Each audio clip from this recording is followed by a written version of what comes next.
to have our panel regarding how to adapt in the wake of the NAR settlement. So I'll be moderating the panel, and I'm excited to call to the stage our panelists, Marco Ruffo from the agency,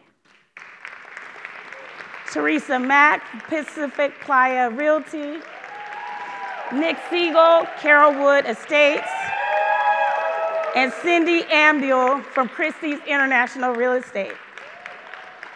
So our topic, let me just use this. So our topic is shifting landscapes in the wake of the NAR settlement. So our goal is to share insights and perspectives from brokers and agents, your peers, to help you embrace these changes with a mindset for success. So none of us have a crystal ball to tell us how this is all going to work out. We know things will be different. But it is my belief that preparation and the right mindset, it doesn't have to be difficult. So today we're going to spend about 30 minutes with these distinguished panelists hashing it all out. Hopefully you'll leave this discussion empowered with the knowledge and confidence to succeed. And if you haven't started preparing, I hope you'll muster the motivation to get started today. So I'd like to introduce Marco Ruffo. He's our first panelist, and Marco is one of California's leading real estate professionals with over 25 years of experience and $1.7 billion in sales. Marco has owned and directed various residential and commercial real estate firms throughout LA's West Side and the US and across the globe. Marco has a nuanced understanding of the real estate process and extensive experience representing high-profile clients across numerous industries. Next, we have Teresa Mack, CEO and General Manager of Pacific Playa Realty, with over a decade of experience in real estate sales, preceded by experience as an attorney and a CPA.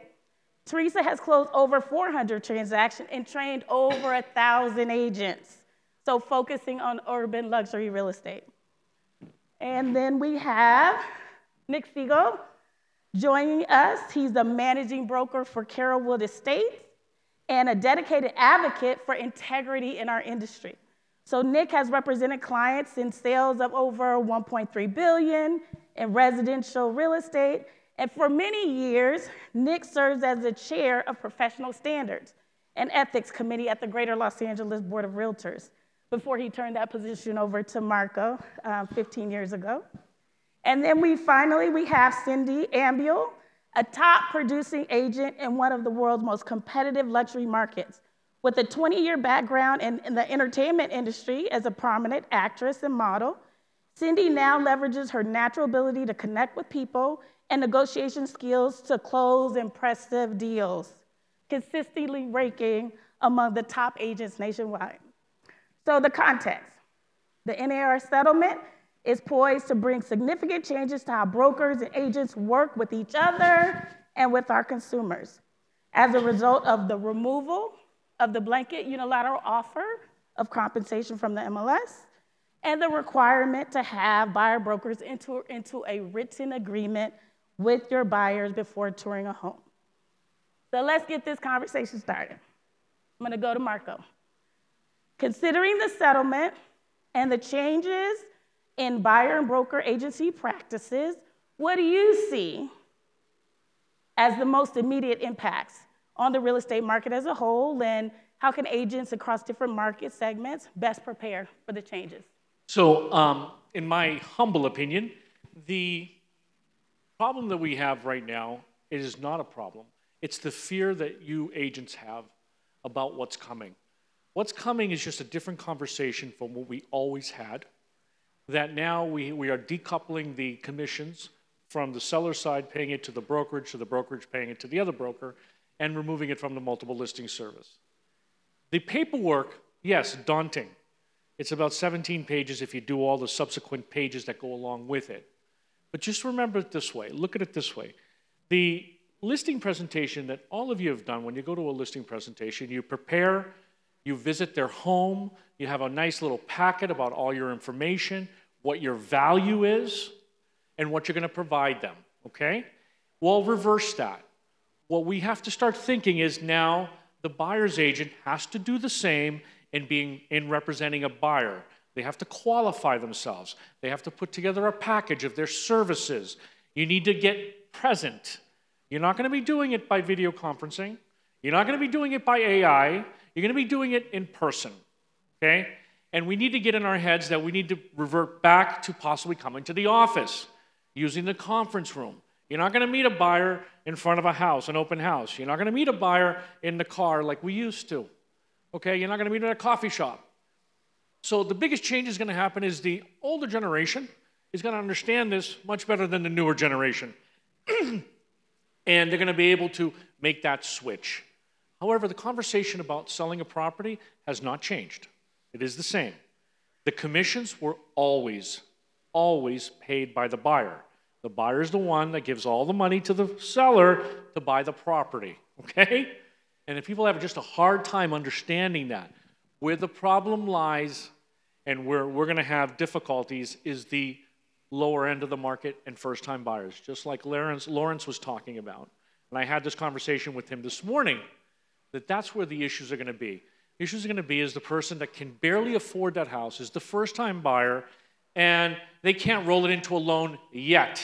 Hopefully the federal government will change those regulations where that it doesn't, right now we're at 3%. Some exotic loans are at 6%, but 3% is usually the reoccurring closing costs that we would put in there to pay for credits, right? Well, if we can get that number up to about a 6, then we can roll in that percentage being paid to the buyer's agent into the loan. Now, yes, it's going to raise their loan amount, but at least they don't have to come out of pocket. You're buying $1 million home and you're going to have to pay 2.5% or 3%. There's $30,000 on top, where before we had it rolled into whatever the purchase price was, right? So Marco, what would you say your 2 biggest steps that you would recommend to prepare? Biggest step is, yes. What should they be doing today to prepare? Calm down. Relax, okay? That's number 1. Number 2, just look at the documents, read the documents, get entrenched with them, and if you have a hard time reading the documents, go to your managers, go to your offices, ask for help. It is not that difficult. We're just making a change to what the same conversation is in a different manner. And we've heard that the Department of Justice has articulated their stance on broker-to-broker commission sharing, stating that they don't want to see those offers of compensation anywhere, not just off the MLS. So I guess I want to hear from the panel, what are your thoughts about that? And how do you think that will evolve? All right, well, I have a real problem with it, to be perfectly honest with you, okay? Because what the Department of Justice did in trying to create clarity, trying to be fair and equitable, it is absolutely the opposite that's going to happen, okay? What's going to happen is people are going to be disenfranchised in purchasing properties. Agents that represent buyers will not be able to be paid because maybe someone cannot afford it, and then they're going to go directly to the agent that's selling the property. And that's not right, okay? So there's a lot of unintended consequences of what the Department of Justice has done, and I'm very, very, very upset about it. I run the professional standards, and I don't like to see anybody being taken advantage of, and there's going to be a lot of people being taken advantage of here. I'm sorry, but in the next 4 or 5 months of this remaining of this year, we're going to see a lot of things, and then we'll be able to understand where it stands and where we're going to need to go. And does our panelists agree with that? Do you want to add anything to that astute perception that Marco shared? I can, oh, go ahead. Yeah. You all have a microphone, so feel free to chime in. Okay. So, Mark, your first admonition to everybody was calm down, and then you got all hot and bothered. So because I'm very passionate about it. I'm just paying attention to what's going on here. I'm seeing people sweat. The landscape is so fresh and new, and I know of one specific company that has a series of companies under their umbrella. They're already going with their own listing agreement, and they're going in direct conflict to the NAR settlement, but walking a fine line, right? And we're not going to publish CSO. That's fine. It's taken off of the MLSs. But they're signing a contract where their seller is agreeing to pay the buyer's broker a commission, the dreaded word commission associated with buyer representation.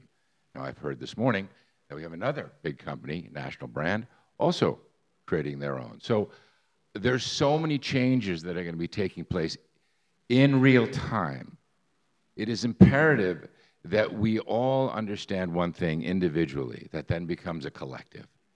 How you process this information is either to your benefit or to your detriment. If you get intimidated by this new world order, it will suppress you. It will get in your head, and it will start to undermine your business practice. If you can look at this new reality and understand, my first objective is to understand it, and then to see how I apply it to my world, my specific business. And then I can see where the opportunities are and the advantages to use this to my advantage. If we empower our clients, and if we speak to them from that perception and that ethos of, I'm here to be of service to you, we will overcome a contract because we will understand and we will be speaking and communicating with our clients from that perspective that I am here to be of service and I'm here to walk you through these dynamics. So there's more to talk about, but I just want to give that. And I'd like to echo what Nick is saying, because right now we're having so many conversations amongst each other, managers, brokerages, and we're just trying to understand the best paths forward. And I've spoken to so many agents saying, how are you going to handle this? What do you advise? And we're really, like we're doing tonight, like today, playing it off of each other. I was in shock to hear how many different ways people are going to skin this cat. And it's, so as Nick said, it's going to take some time for us to flush this out to see what really works. I think what's most important, while we're getting all this chaos, while there's a lot of confusion, while we, the professionals, are trying to figure it out, we cannot at all project that on our buyers. And I think that's hugely important, because the oldest saying, you can say anything to anybody, it's all in the way that you say it. So I don't think it's necessary. I think it's great that you're successful taking people into a conference room and saying, here are 17 pages, let's go through it. I don't see my buyers liking that at all. I just don't. I want to minimize. I want to keep it as calm as possible when I speak to them. I want to simplify it when I speak to them. I think less is more, because we're still figuring it out. Yeah. And well, and I heard Marco mention something about disenfranchising some group of buyers, So first-time buyers, folks who may have had a hard time getting on that homeownership ladder, talking about fair housing implications. I'd like to hear from you guys, what do you think that agents can do, or what role should we play so that those that are already struggling don't get left behind? So, you know, I operate it largely in the middle market, and the middle market for California is about $1.5 million. And I'm sure many of you, whether you're in a luxury market or not, you have clients that are buying at those price points. I think that there's a few things that we as realtors really need to do to prepare ourselves for the new practice. And there's 3 things I want to leave you with, because you're going to get a lot of opinions, and we're going to all walk out of here afraid. One is, the economist just told us 2025 is going to have lower interest rates and more opportunities for buyers. If this was going to happen, it's better that it happens in a buyer's market, because in a buyer's market, the buyer has control. And the buyers run the real estate engine. Nobody gets paid unless the buyer closes the escrow. So this is really going to be a season of opportunity if you have a few things in your pocket. So one, what's the best strategy? The first thing is, you've got to have some criteria for the buyers that you're going to serve. You're not going to work for free, and there's going to be a way to structure transactions for people who have the money to pay you and for people who don't. But you're going to have a criteria. No, gone are the days of running all over the county. I serve everybody everywhere. That's gone. You're going to have a criteria, and it should look something like this. Are they ready? Are they motivated? And do they have the money to pay you the compensation you deserve? And if they don't, are they looking in a neighborhood? and an area where it is likely you can engineer a transaction so that you get compensated also. The second thing is the timing of your talk with the client. We used to just do the buyer consultation on the first contact. You're not going to do that anymore. You're going to do an initial consultation, just like a lawyer or a surgeon or an engineer or an architect. They do not walk in and start working. They have an initial consultation to determine 3 main things. Can they help you? So you have to ask the client a few questions. How many bedrooms? How many baths? Where do you want to live? And do you have any money at all, right? Some basic questions. And then you have to decide, can I serve them? And if the answer is no, I don't drive to Fontana, maybe you're going to call your friend Travis, who works out there, and refer it to them, but you're not going to do this crazy drive, and you're not going to take that person as a client, but you are going to send a referral agreement. So you're still going to get compensated for your time, right? Let's say you decide you're going to work with that client. You're not going to put them in your car. You're not going to send them to your favorite lender at East West Bank or anywhere else. Instead, you're going to sit down with them, and you're going to do what listing agents do.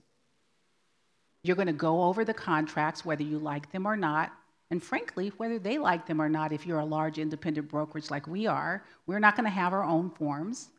If you work with another broker, you're going to go to your broker. They're going to tell you exactly how to document the relationship, and you're going to do that. Now, people are saying, well, I don't understand. We've had 8 legal updates. You should be attending all of them because CAR is, like it or not, going to be the driving force for your contracts. And you need to know them, and your brokerage needs to teach them regularly to you. And once you know the current contract, it's going to change. You know that. It changes every 6 months now, right? So you're prepared to do that. The second thing is your value proposition. You have to know your value proposition, but guess what? Knowing your value proposition, having a long list of what we do, it makes us feel great. We're so great. We have a long list of things we do for people, but guess what? The client doesn't care.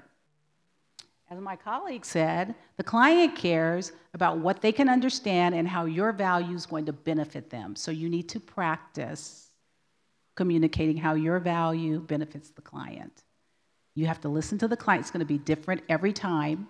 Every listing agent up here and everywhere else will tell you every listing appointment is the same, but not the same. Yeah. Your process is the same. Yeah. The client, their needs, their goals, their timing, what you're going to do is all different. So buyers, agents, I'm one of those too. You're going to become, I can't say badass, can I? But yes, I can. Yeah. Super badass. Yeah, you're going to become really badass. And guess what? Listing agents who have enjoyed having the skills and the process and the access to holding listings, we are going to have more competition. And it is the buyer's agents that are going to be that competition because you're going to have those same skills now. So this is a good thing.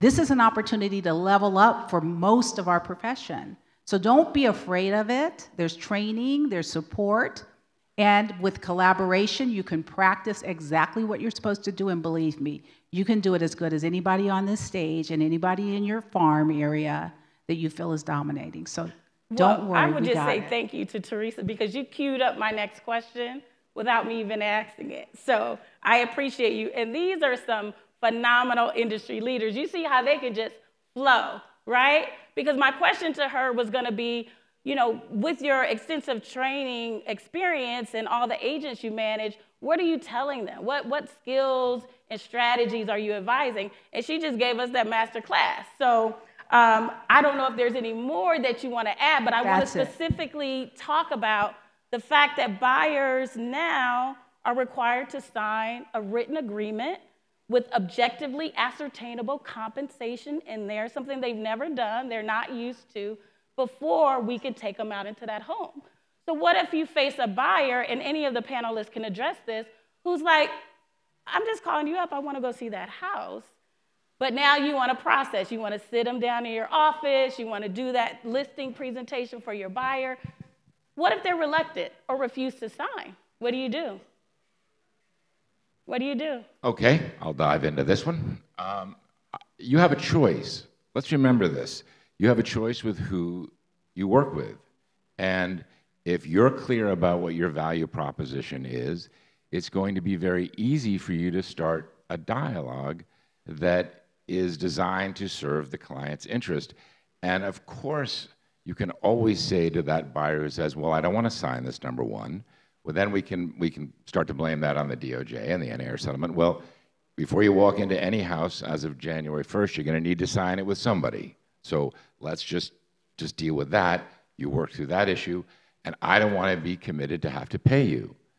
Now, this is a very nuanced conversation, but at the end of the day, what if your strategy is, I'm never going to ask you to pay me.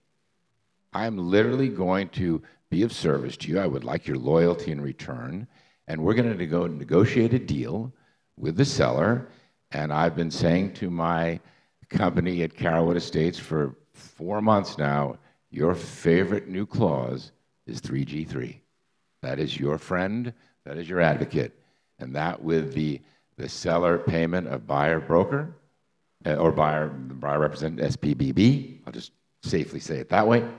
Those are the two hooks that will give you the opportunity to be paid. Now, so the question really becomes, what if the seller is not willing to offer compensation? And I don't think that should stand in the way of you, one, showing that property. I don't think it should stand in the way of you of writing an offer on that property, because at the end of the day, if we go back to the age-old adage that greed is good, and we consider that a seller wants to sell their home and they want as much money for it as possible, and if you bring the right buyer, and as one of the terms of your offer, just like you want 14 days for your inspections, you want 2.5%, and Mr. Seller or Mrs. Seller, you factor that into your net sheet and call escrow and make sure you have that information. And if that bottom line number serves you, then you're going to pay me and you're going to sell your property to my client. And if we start to have that conviction and we start to understand our worth in a new and expanded way, and using the opportunity to really hone our skills right now, today, moving forward, we stand to serve not only a greater good, but also a community, as Dr. Yoon said, the market's coming back to greet us. Let's embrace it with open arms, and let's be trained and not be scared to have any conversation. And most importantly, I'll leave it with this, you know what the questions are going to be asked of you. You do yourself a disservice if you don't take the time to figure out what the answers to those questions are and be ready to then present those answers. And if you play from that perspective, you'll be in very good shape. Yeah. I agree. Thank you, Nick.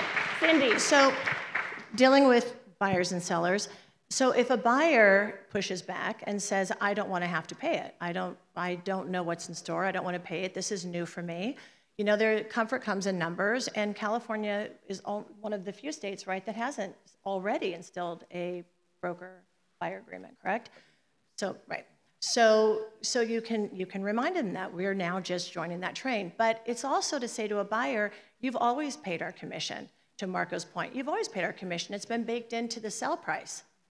So the seller has his sell price, his list price. He has taken into consideration maybe 6% closing costs. If you're in LA, you've got an additional ULA. And so all of that is baked into his sell price, your purchase price. So Mr. Buyer, you've already been paying it. It's been baked into your purchase price. So we're just shifting columns. And there are just simple ways of trying to explain it where it's not all the paperwork, it's not all the confusion that we're having. It is, how do we make it just so elementary so that they're not taking on any of our concerns with how this is going to play out? And if you go to a seller and the seller says, well, no, I understand I don't have to pay it anymore. Why are you advising me to pay it? Buyers are going to come to my house. I'm the only one with an ocean view anywhere in 2 miles. I don't need to pay a buyer's agent.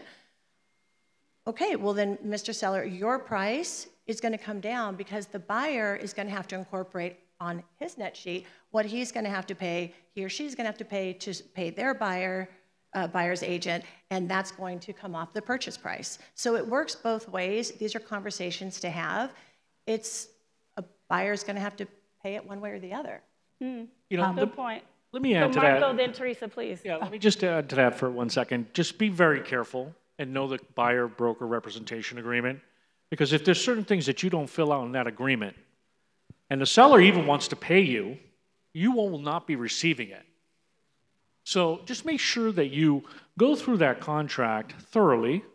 And some of the subsequent documents, I know we want to make it as simple as possible. Not possible. It's not simple. Okay?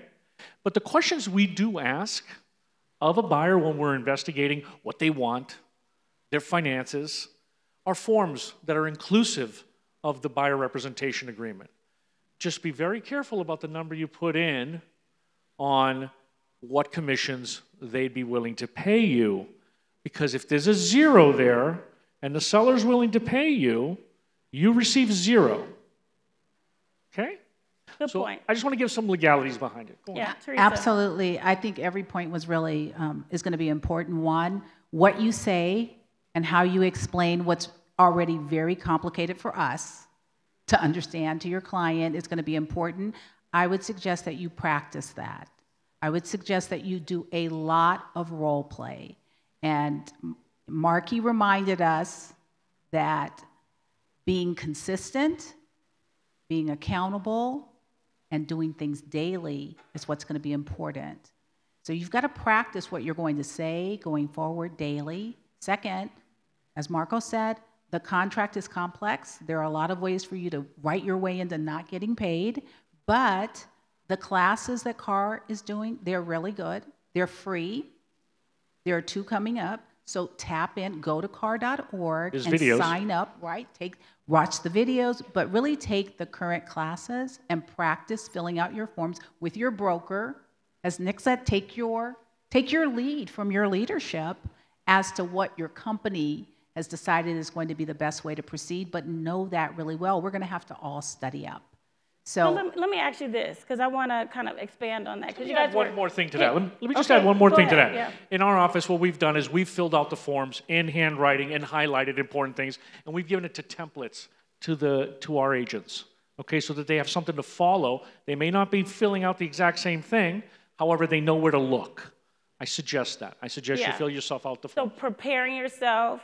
But I want to talk about sort of agent to agent now. So we're removing the offer of compensation from the MLS, and the MLS has typically been about cooperation and compensation.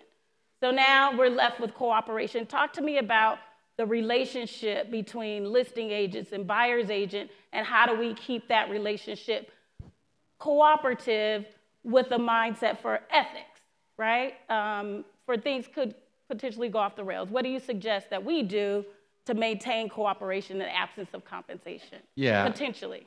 I think first and foremost, back to the perspective of role play and getting your arms around this and getting comfortable with it.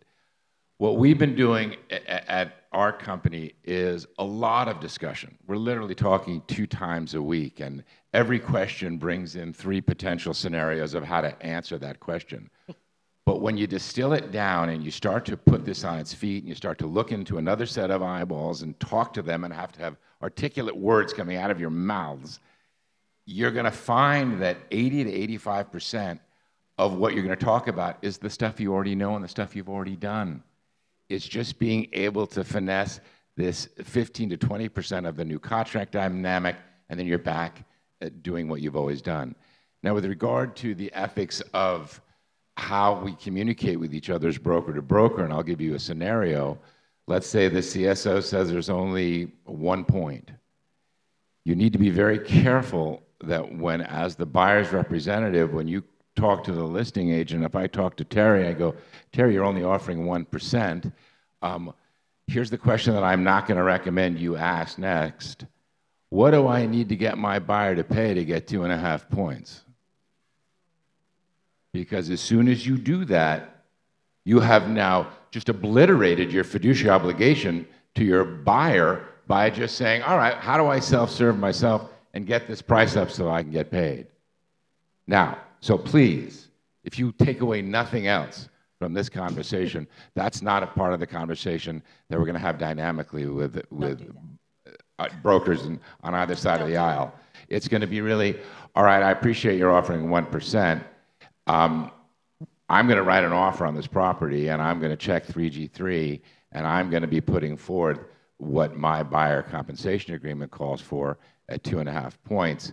And I trust that your seller is going to see the value of my offer and the value of my client, and they're not going to let the prospects of a point and a half get in the way and screw this whole deal up.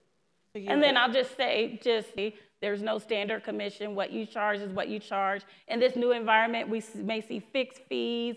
We may see percentages, all these various different things. So for antitrust purposes, we just want to make sure we're not agreeing on any fixing of prices Certainly at 2.5 points. We are right? not. So you tell that to the attorneys that may be listening in. Thank you so much for that. But my question following that is, might we see more unrepresented buyers in this marketplace? And what pressure is that going to put on listing agents?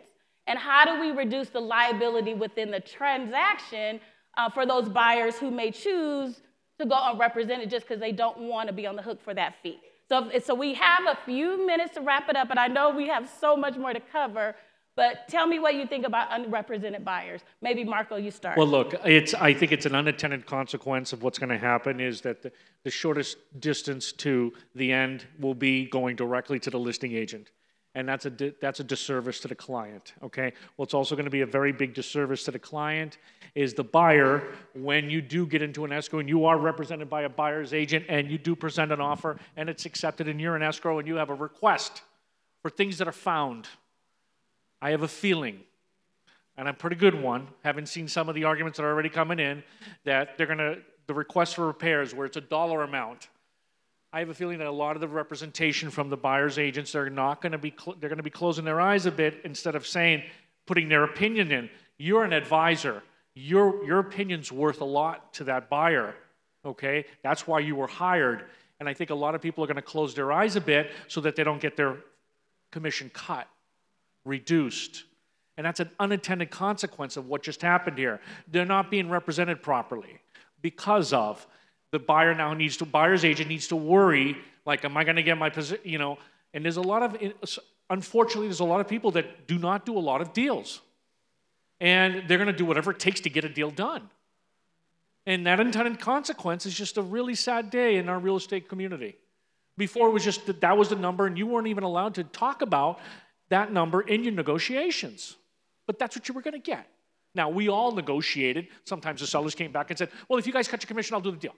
You know? But that was far and few between. Usually commissions were never talked about. Okay, that was the number. We put the CSO in the MLS to protect you. That's gone. So the unintended consequence is that. Now, regarding relationships between us, I'm going to tell you, first off, this should always be. You should be nice to every single one of us. Everyone should be working together. 1,000%. We are in this together. We are a family. When I see an agent walk through the door with an attitude about, oh, I represent so-and-so, I don't want to talk to you. I don't want to do a deal with you. It's going to be a hard deal, right? So kindness, professionalism, ask the questions, okay? Get the deal done. Don't be so concerned about all this paperwork because the companies you work for hopefully will be training you. Worry about making deals happen. I'm going to tell you right now, I'm not going into a listing presentation without that seller paying commissions because I think that's fair. Okay? I agree. That's me. I agree. So now we're sort of wrapping up. I wanted to shoot one to Cindy and see how you're preparing maybe your high-profile clients for this, new landscape. And, if people are thinking about, well, how do I sustain my business? How do I attract new business? What are the conversations you're having or that you suggest we have so that we are thinking forward-thinking? We're thinking towards success. You guys, this isn't our first change in the landscape. I mean, we've been through it together going back to 07, 08, going through COVID, ULA, interest rates, can't get buyer insurance. I mean, we keep going through things together, and the most important thing as agents is that we do talk with one another. And to Marco's point, that we're respectful to each other, we can trust each other. My business has 100% been built on trust.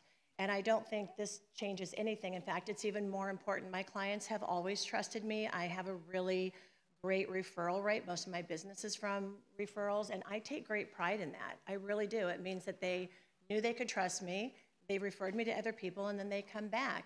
And I'm just having honest conversations with them about it, similar to what I was just saying. You've always paid it. It's just now performed differently, but do have to talk to your buyer about your value. And you don't want a buyer going into a deal without representation. They will be taken advantage of, absolutely. And so when you're having these conversations, and I started, when we first started speaking, saying, really be mindful of what you're saying and de-escalate a situation, because what I'm concerned about, and I hope that no one's going to be doing, is agents going out saying, well, I just want to make sure I'm going to get paid because I'm going to work really hard for you, so I want to get paid. And what does that tell the client? You're so worried about yourself. You're just so focused on what you're going to get at the end of this deal, as opposed to continuing to say, I am going to work so hard for you. Nothing's changed. I am still going to be your biggest advocate. I'm going to fight for you. It always has to be clear in your dialogue and your narrative. So if you need to have elevator sound bites in your head before you talk with them, do it. But make sure they know this doesn't change anything. You will always have their best interests always before your own. And I just think that going into it, whether also it's going to be about buyers paying or sellers paying, I also started with saying I'm hearing all these different scenarios. Somebody talked about coming in with a single party and also accompanying it with a touring form so that they can avoid having this conversation with the buyer. But we are going to roll out all kinds of possibilities, and we're going to see what sticks. And I think it's going to be, no two deals are alike. No two conversations going to be alike here either. So we just have to always reassure your client, here for them. And today's topic or theme is breakthrough to excellence. And I think this is a good way to sort of wrap up our panel. I just want to 1, 2 words, what you would like them to leave them with today, sort of, because we took them down a little bit. It's a rabbit hole. It's a lot going on. It may be different, doesn't have to be difficult. But if you could kind of leave them with 2 words, how would you sum it up? Yes. What would you recommend we do, we say? Is it a mindset issue? Is it a habits issue? How are we going to get through it, Nick? Prayer. Prayer? Start there. Let's give it up. Okay. Gratitude. Prayer and gratitude. Great. Thank you. Cindy? Trust and relationships. Trust and relationship. That will get you through it. Always serve. Always serve. Fantastic. Marco? I was going to say that, servant leader. Yeah, great. Well, thank our panelists. They've been fabulous. Thank you. Marco, Teresa, Cindy, Nick. Feel free to grab them at the lunch break if you'd like to talk about this further.